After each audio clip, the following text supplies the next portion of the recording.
سورہ رحمان. سورہ رحمان کا تعارف. مقام نزول. سورہ رحمان مکہ مکرمہ میں نازل ہوئی ہے. آیات، کلمات اور حروف کی تعداد. اس سورت میں 3 رکوع، 78 آیتیں، 351 کلمے اور 1636 حروف ہیں. رحمان نام رکھنے کی وجہ. اس سورت کا نام سورہ رحمان اس لیے رکھا گیا کہ اس کی ابتدا اللہ تعالیٰ کے اسماء حسنہ میں سے ایک اسم الرحمن سے کی گئی ہے. سورہ رحمان کے فضائل. حضرت علی المرتضیٰ کرم اللہ تعالی وجہہ الکریم سے روایت ہے، نبی اکرم صلی اللہ تعالی علیہ وآلہ وسلم نے ارشاد فرمایا، ہر چیز کی ایک زینت ہے اور قرآن کی زینت سورہ رحمان ہے. مفتی احمد یار خان نعیمی رحمت اللہ تعالی علیہ فرماتے ہیں، چند وجہ سے سورہ رحمان کو قرآن کی دلہن زینت فرمایا گیا. اس صورت میں اللہ تعالیٰ کی ذات و صفات کا ذکر ہے اور ذات و صفات پر اعتقاد ایمان کی زینت ہے. اس صورت میں جنت کی حوروں، ان کے حسن و جمال، ان کے زیورات کا ذکر ہے اور یہ چیزیں جنت کی زینت ہیں. اس صورت میں آیت مبارکہ فَبِأَيِّ آلَاءِ رَبِّكُمَا تُكَذِّبَانِ 31 جگہ ارشاد ہوا. اس سے صورت کی زینت زیادہ ہو گئی.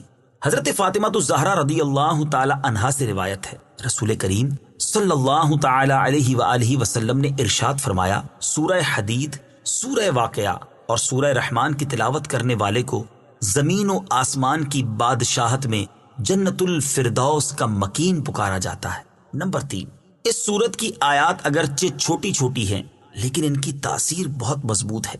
مروی ہے کہ حضرت قیس بن عاصم من قری رضی اللہ تعالی عنہ نے اسلام قبول کرنے سے پہلے سید المرسلین صلی اللہ تعالی علیہ وآلہ وسلم سے عرض کی، جو کچھ آپ پر نازل کیا گیا ہے میرے سامنے اس کی تلاوت کیجیے. آپ صلی اللہ تعالی علیہ وآلہ وسلم نے اس کے سامنے سورہ رحمان پڑھی تو اس نے عرض کی، اسے دوبارہ پڑھیے.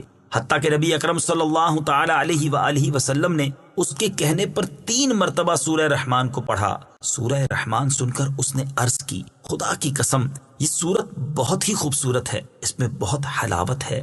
اس کا نیچے والا حصہ سرسبز ہے اور اوپر والا حصہ پھلدار ہے اور یہ کسی انسان کا کلام ہی نہیں، اور میں گواہی دیتا ہوں کہ اللہ تعالیٰ کے سوا اور کوئی معبود نہیں اور بے شک آپ اللہ تعالیٰ کے رسول ہیں. سورہ رحمان کے مضامین. اس سورت کا مرکزی مضمون یہ ہے کہ اس میں اللہ تعالیٰ کی وحدانیت اور قدرت، نبی اکرم صلی اللہ تعالی علیہ وسلم کی نبوت اور قرآن مجید کے اللہ تعالیٰ کے وحی ہونے پر دلائل بیان کیے گئے ہیں. نیز اس میں یہ مضامین بیان کیے گئے ہیں. نمبر 1، اس سورت کی ابتدا میں اللہ تعالیٰ نے اپنی عظیم نعمتوں جیسے قرآن پاک کو نازل کرنے، تاجدار رسالت صلی اللہ تعالی علیہ وآلہ وسلم کو اس کی تعلیم دینے، آپ صلی اللہ تعالی علیہ وسلم کو دنیا و آخرت کی تمام چیزوں کی تعلیم دینے کا ذکر فرمایا. نمبر 2، اس کے بعد سورج، چاند، زمین پر اگی ہوئی بیلوں، درختوں، آسمانوں، زمینوں، باغات میں پھلوں اور کھیتوں میں فصلوں کا ذکر فرمایا. نمبر 3، حضرت آدم علیہ الصلوۃ والسلام اور ابلیس کی پیدائش، میٹھے اور کھاری سمندروں اور ان سے موتیوں کے نکلنے کو بیان فرمایا گیا. نمبر 4، اس جہاں کے فنا ہونے اور صرف اللہ تعالیٰ کی ذات کے باقی رہنے اور تمام مخلوق کے اللہ تعالیٰ کا محتاج ہونے کا ذکر فرمایا گیا. نمبر 5، اس سورت کے آخر میں قیامت، جنت کی نعمتوں اور جہنم کی سختیوں اور ہولناکیوں وغیرہ کا ذکر ہے. سورہ قمر کے ساتھ مناسبت. سورہ رحمان کی اپنے سے ماں قبل سورت قمر کے ساتھ مناسبت یہ ہے کہ سورہ قمر میں قیامت، جہنم کی ہولناکیوں، مجرموں کا عذاب، متقی مسلمانوں کا ثواب اور جنت کے اوصاف اجمالی طور پر بیان کیے گئے، اور سورہ رحمان میں یہ چیزیں تفصیل کے ساتھ بیان کی گئی ہیں. بسم اللہ الرحمن الرحیم. ترجمہ: اللہ کے نام سے شروع جو نہایت مہربان رحمت والا ہے. الرحمن علم القرآن. ترجمہ: رحمان نے قرآن سکھایا. الرحمن، رحمان. تفسیر صراط الجنان میں ہے، اس آیت کی شان نزول کے بارے میں ایک قول یہ ہے کہ جب سورہ فرقان کی آیت نمبر 60 نازل ہوئی جس میں رحمان کو سجدہ کرنے کا حکم دیا گیا تو کفار مکہ نے کہا کہ رحمان کیا ہے، ہم نہیں جانتے. اس پر اللہ تعالیٰ نے سورہ الرحمان نازل فرمائی کہ رحمان جس کا تم انکار کرتے ہو وہی ہے جس نے قرآن نازل فرمایا، اور ایک قول یہ ہے کہ اہل مکہ نے جب کہا کہ محمد مصطفیٰ صلی اللہ تعالی علیہ وآلہ وسلم کو کوئی بشر سکھاتا ہے تو یہ آیت نازل ہوئی، اور اللہ تبارک و تعالی نے فرمایا کہ رحمان نے قرآن اپنے حبیب محمد مصطفیٰ صلی اللہ تعالی علیہ وآلہ وسلم کو سکھایا۔ سورہ رحمان کی آیت نمبر 1 اور 2 سے حاصل ہونے والی معلومات۔ اس معنی کے اعتبار سے ان آیات سے 5 باتیں معلوم ہوئیں۔ نمبر 1، قرآن پاک اللہ تعالیٰ کی بہت بڑی نعمت ہے، اسی لیے سب سے پہلے اس کا ذکر فرمایا۔ نمبر 2، حضور اقدس صلی اللہ تعالی علیہ وآلہ وسلم کے پاس قرآن پاک بظاہر حضرت جبریل علیہ السلام کے واسطے سے آیا، لیکن در حقیقت اللہ تعالیٰ نے اپنے حبیب صلی اللہ تعالی علیہ وآلہ وسلم کو قرآن سکھایا۔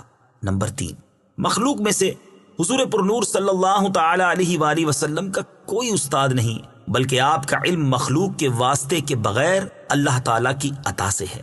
نمبر 4، حضور اقدس صلی اللہ تعالی علیہ وآلہ وسلم کو قرآن پاک کے متشابہات کا علم بھی دیا گیا ہے، کیونکہ جب اللہ تعالیٰ نے سارا قرآن اپنے حبیب کو سکھا دیا تو اس میں متشابہات کا علم بھی آ گیا کہ یہ بھی قرآن پاک کا حصہ ہی ہیں۔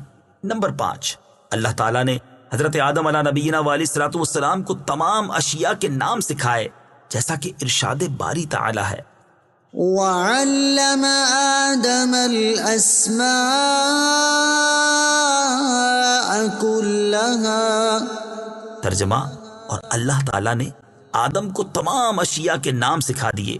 حضرت داؤد علیہ نبینا علیہ السلام کو زرہ بنانا سکھائی، چنانچہ ارشاد فرمایا، وعلمناه صنعة لبوس لكم۔ ترجمہ، اور ہم نے تمہارے فائدے کے لیے اسے جنگی لباس کی صنعت سکھا دی۔ حضرت سلیمان علیہ نبینا علیہ السلام کو پرندوں کی زبان سکھائی، جیسا کہ حضرت سلیمان علیہ السلام نے اس کا اظہار کرتے ہوئے فرمایا، یا ایھا الناس علمنا منطق الطیر۔ ترجمہ، اے لوگو، ہمیں پرندوں کی بولی سکھائی گئی ہے۔ حضرت عیسیٰ علیہ السلام کو طب، تورات اور انجیل کا علم عطا فرمایا، ارشاد باری تعالیٰ ہے، وَيُعَلِّمُهُ الْكِتَابَ وَالْحِكْمَةَ وَالتَّوْرَاةَ وَالْإِنجِيلَ۔ ترجمہ، اور اللہ اسے کتاب اور حکمت اور توریت اور انجیل سکھائے گا۔ حضرت خضر علیہ السلام کو علم لدنی عطا فرمایا، چنانچہ ارشاد فرمایا، وَعَلَّمْنَاهُ مِن لَّدُنَّا عِلْمًا۔ ترجمہ، اور اسے اپنا علم لدنی عطا فرمایا، اور اپنے حبیب صلی اللہ تعالی علیہ وآلہ وسلم کو جو کچھ سکھایا اس کے بارے میں ارشاد فرمایا کہ الرحمن علم القرآن۔ ترجمہ، رحمان نے اپنے محبوب کو قرآن سکھایا۔ ایک اور مقام پر ارشاد فرمایا، وَإِنَّكَ لَتُلَقَّى الْقُرْآنَ مِن لَّدُنْ حَكِيمٍ عَلِيمٍ۔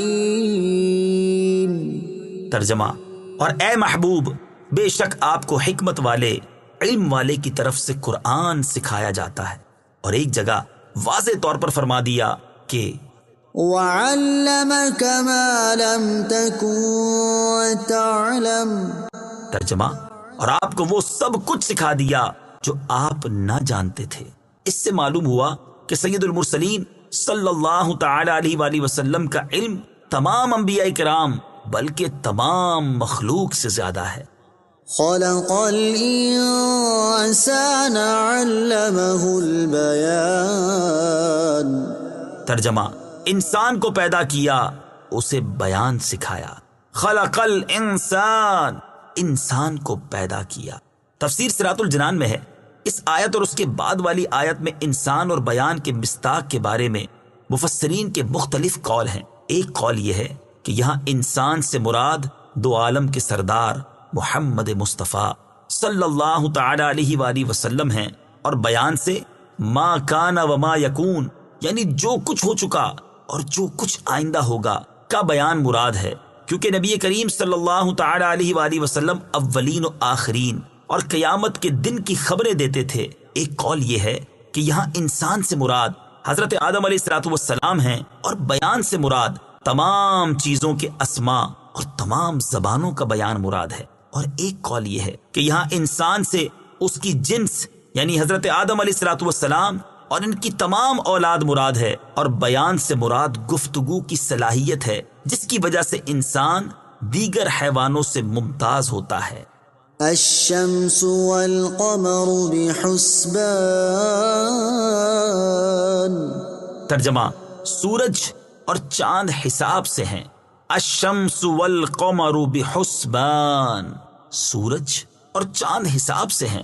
تفسیر صراط الجنان میں ہے، اس آیت میں اللہ تعالیٰ نے آسمانی نعمتوں میں دو ایسی نعمتیں بیان فرمائیں جو ظاہری طور پر نظر آتی ہیں، اور وہ نعمتیں سورج اور چاند ہیں۔ ان نعمتوں کی اہمیت کا اندازہ اس بات سے لگایا جا سکتا ہے کہ اگر سورج نہ ہوتا تو اندھیرا کبھی ختم ہی نہ ہوتا، اور اگر چاند نہ ہوتا تو بہت ساری ظاہری نعمتیں ختم ہو کر رہ جاتی۔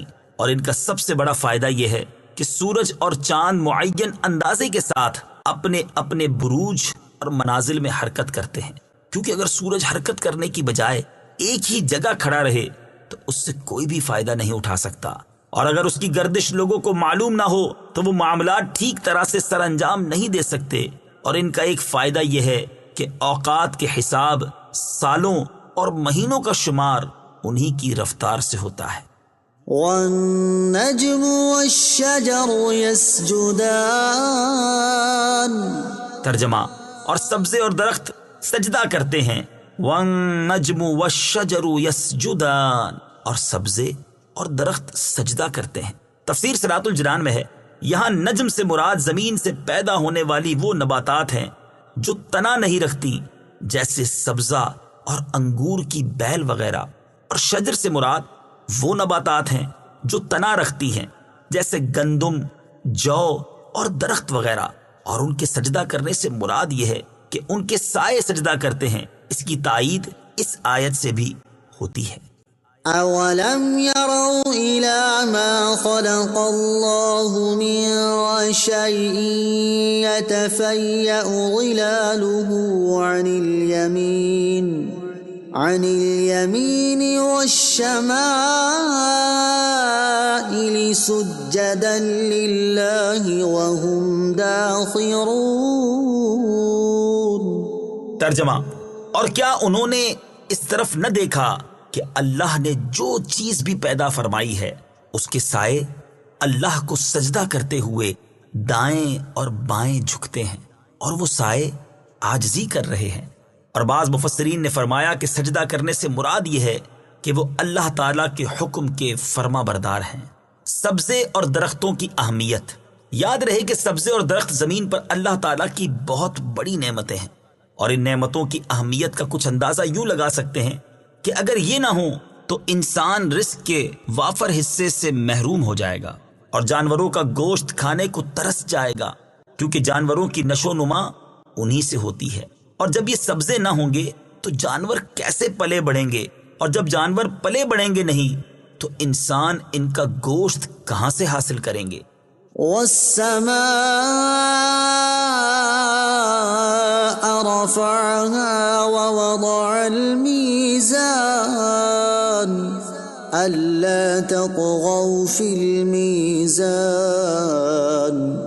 ترجمہ: اور آسمان کو اللہ نے بلند کیا اور ترازو رکھی کہ ترازو میں نا انصافی نہ کرو۔ والسماء رفعها، اور آسمان کو اللہ نے بلند کیا۔ تفسیر صراط الجنان میں ہے، اللہ تعالیٰ نے آسمان کو محل اور رتبے کے اعتبار سے بلند پیدا فرمایا ہے۔ محل کے اعتبار سے بلندی تو ظاہر ہے کہ آسمان زمین سے اونچا ہے، جبکہ رتبے کے اعتبار سے آسمان کی بلندی یہ ہے کہ وہ فرشتوں کا مسکن ہے، اور یہی سے اللہ تعالیٰ کے احکام صادر ہوتے ہیں۔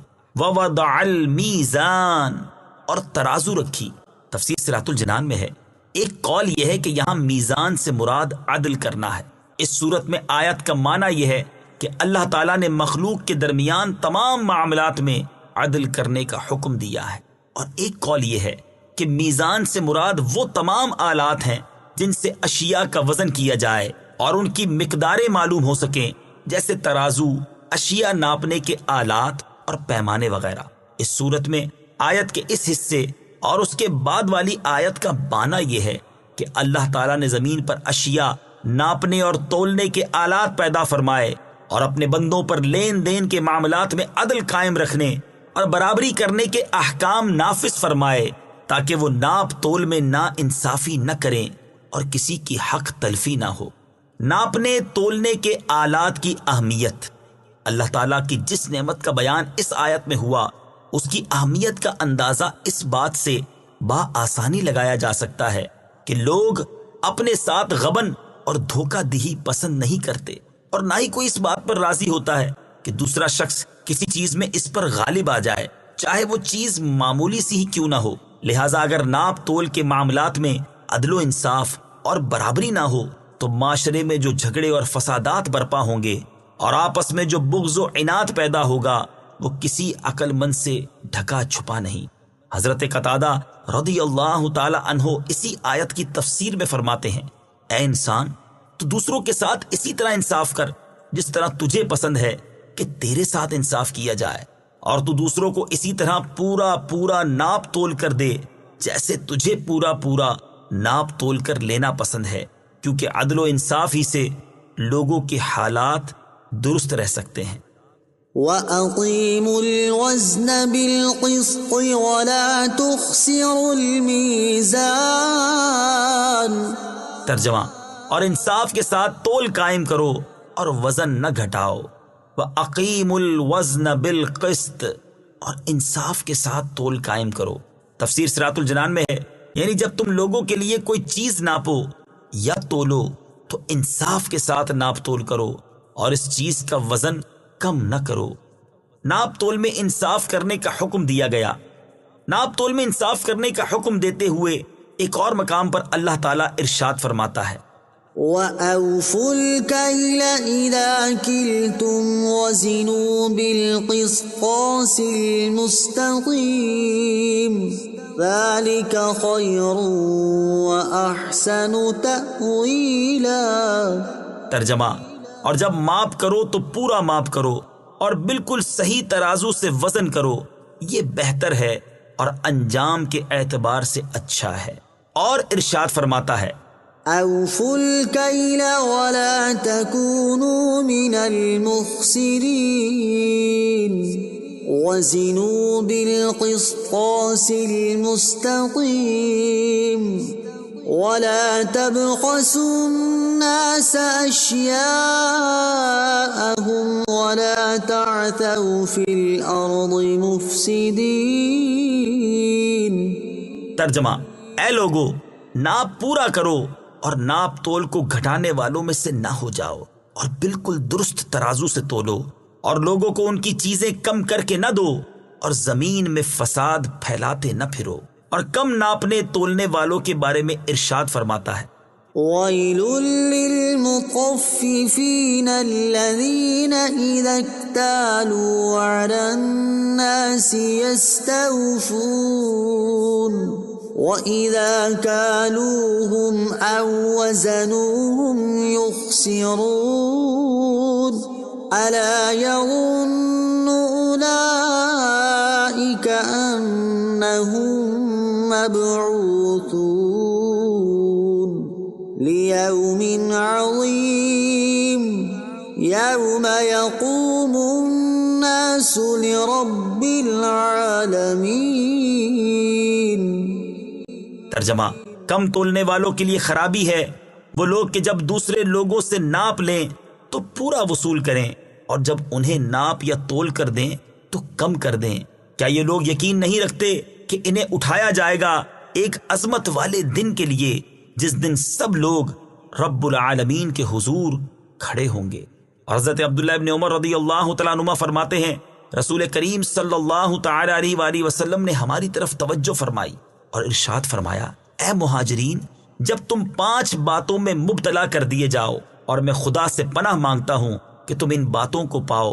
پہلی بات یہ ہے کہ جب کسی قوم میں بے حیائی کے کام اعلانیہ ہونے لگ جائیں تو ان میں طاعون اور وہ بیماریاں عام ہو جاتی ہیں جو پہلے کبھی ظاہر نہ ہوئی تھی۔ دوسری بات یہ ہے کہ جب لوگ ناپ تول میں کمی کرنے لگ جاتے ہیں تو ان پر قحط اور مصیبتیں نازل ہوتی ہیں اور بادشاہ ان پر ظلم کرتے ہیں۔ تیسری بات یہ ہے کہ جب لوگ زکوٰۃ کی ادائیگی چھوڑ دیتے ہیں تو اللہ تعالیٰ بارش کو روک دیتا ہے۔ اگر زمین پر چوپائے نہ ہوتے تو آسمان سے پانی کا ایک قطرہ بھی نہ گرتا۔ چوتھی بات یہ ہے کہ جب لوگ اللہ تعالیٰ اور اس کے رسول کے عہد کو توڑ دیتے ہیں تو اللہ تعالیٰ ان پر ان کے غیروں میں سے دشمنوں کو مسلط کر دیتا ہے تو وہ ان کا مال وغیرہ چھین لیتے ہیں۔ پانچویں بات یہ ہے کہ جب مسلمان حکمران اللہ تعالیٰ کے قانون کو چھوڑ کر دوسرا قانون اور اللہ تعالیٰ کے احکام میں سے کچھ لیتے اور کچھ چھوڑتے ہیں تو اللہ تعالیٰ ان کے درمیان اختلاف پیدا فرما دیتا ہے۔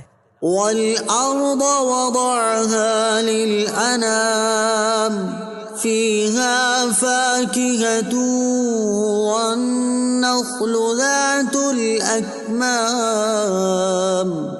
وَالْحَبُّ ذُو الْعَصْفِ وَالرَّيْحَانُ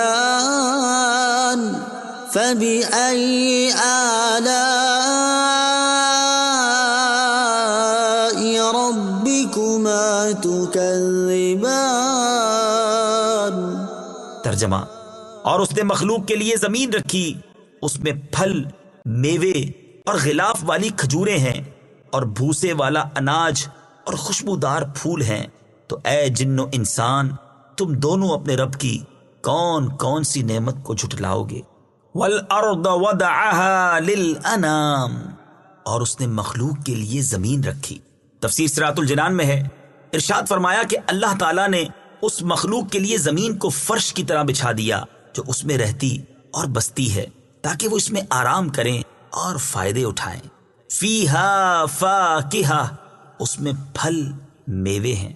تفسیر صراط الجنان میں ہے، اس آیت اور اس کے بعد والی آیت میں اللہ تعالیٰ نے چند وہ منافع بیان فرمائے ہیں جو اس نے مخلوق کے لیے زمین میں پیدا فرمائے ہیں۔ ان آیات کا خلاصہ یہ ہے کہ زمین میں بے شمار اقسام کے پھل، میوے اور غلاف والی کھجوریں ہیں جن میں بہت برکت ہے، اور بھوسے والا اناج جیسے گندم اور جو وغیرہ پیدا فرمایا ہے۔ بھوسے کا فائدہ یہ ہے کہ اس میں اناج دیر تک محفوظ رہے گا، اور جب تم اناج استعمال کر لو تو وہ بھوسا تمہارے جانوروں کے چارے میں کام آئے گا۔ اور زمین میں طرح طرح کے خوشبودار پھول پیدا فرمائے تاکہ ان کی خوشبو سونگ کر تمہیں فرحت حاصل ہو، اور وہ پھول تمہاری زیب و زینت میں کام آئیں۔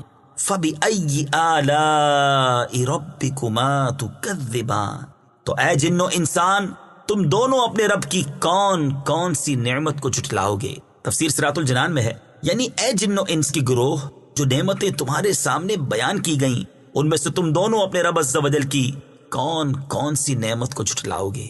ہدایت اور نصیحت کرنے کا بہترین اسلوب۔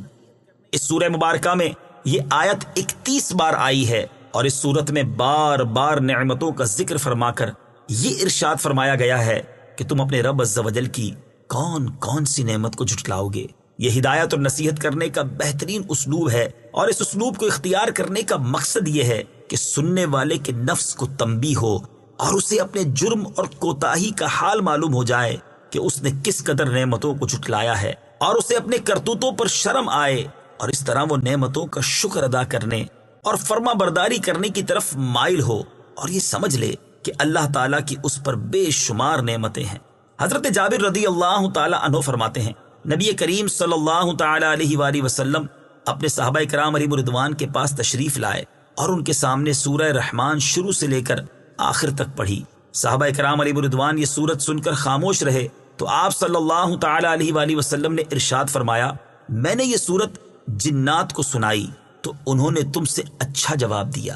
جب میں یہ آیت فَبِأَيِّ آلَاءِ رَبِّكُمَا تُكَذِّبَانِ پڑھتا تو وہ کہتے، اے ہمارے رب عز و جل، ہم تیری کسی نعمت کو بھی نہیں جھٹلاتے، اور تمام تعریفیں تیرے ہی لیے۔ خلق الانسان من صلصال كالفخار۔ ترجمہ: اس نے انسان کو ٹھیکری کی طرح بجنے والی سوکھی مٹی سے پیدا کیا۔ خلق الانسان من صلصال كالفخار، اس نے انسان کو ٹھیکری کی طرح بجنے والی سوکھی مٹی سے پیدا کیا۔ تفسیر صراط الجنان میں ہے، یہاں انسان سے مراد حضرت آدم علیہ نبینا علیہ الصلوۃ والسلام ہیں، اور اس آیت میں اللہ تعالیٰ نے آپ علیہ الصلوۃ والسلام کی پیدائش کی کیفیت کا ایک انداز بیان فرمایا ہے۔ قرآن پاک میں دیگر مقامات پر آپ علیہ الصلوۃ والسلام کی پیدائش کی کیفیت کے اور انداز بھی بیان فرمائے گئے ہیں۔ چنانچہ ایک مقام پر ارشاد فرمایا، هو الذي خلقكم من تراب، ترجمہ وہی ہے جس نے تمہیں مٹی سے بنایا۔ ایک مقام پر ارشاد فرمایا، وَلَقَدْ خَلَقْنَا الْإِنسَانَ مِن سُلَالَةٍ مِّن طِينٍ، ترجمہ اور بے شک ہم نے انسان کو چنی ہوئی مٹی سے بنایا۔ ایک اور مقام پر ارشاد فرمایا، إِنَّا خَلَقْنَاهُم مِّن طِينٍ لَازِبٍ، ترجمہ بے شک ہم نے انہیں چپکنے والی مٹی سے بنایا۔